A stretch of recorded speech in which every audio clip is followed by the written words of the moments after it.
ឥឡូវនេះថាគឺយើងនាំជុំទៅកន្លែងម៉ែគុំស្អ៊ីមនេះដាក់រូប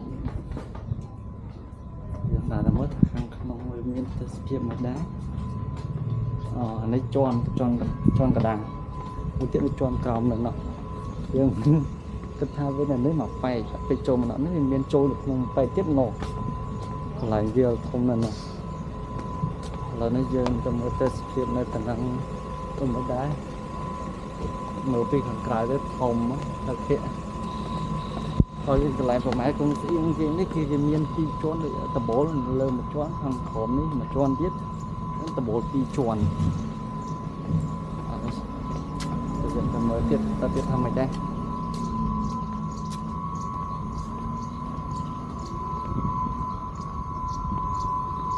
តាមទៅក្នុងពាក់ផ្លែជើងចូលបានអត់ទេ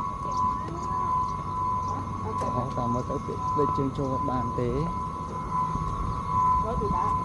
យើងមកដោះស្បែកជើងຕົកពីខាងមុខ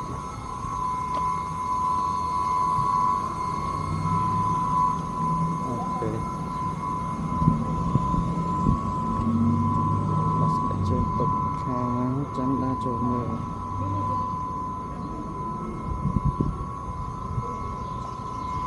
ប្រហែលកុំស្អ៊ីមឥឡូវនេះខាងនេះគេកំពុងតែវាយការឲ្យ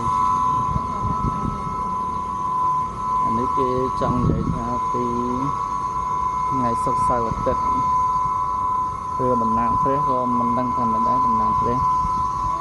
អត់ដឹងណា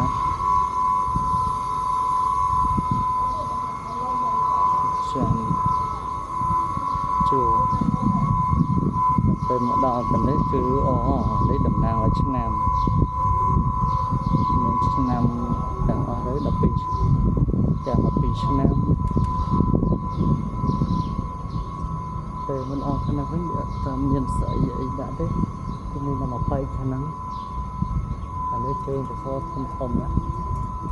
នៅខាងលើនោះគឺវាមានរូបចម្លាក់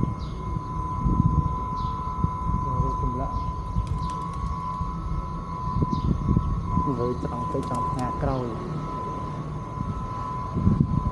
ចម្លាក់មើលទៅក៏រស់រវើកឡយណានៅក្នុងកន្លែងម៉ែមកស្គាល់យើងតែកណ្ដឹងទេយើងទៅចេញទៅរកមកវិញអើយដល់ទៅអ្នករកប្រម៉ែគុំស្អីគាត់មានឆ្នោតសទៅផ្ទះដាក់លេខឆ្នោតទៅថាត្រូវអញ្ចឹងហ្នឹងហ្នឹងរឿងមកគេសុំយើងបានសុំមានតែប៉ុណ្្នឹងទេនៅកន្លែងប្រម៉ែគុំស្អីមនេះបាយបាយ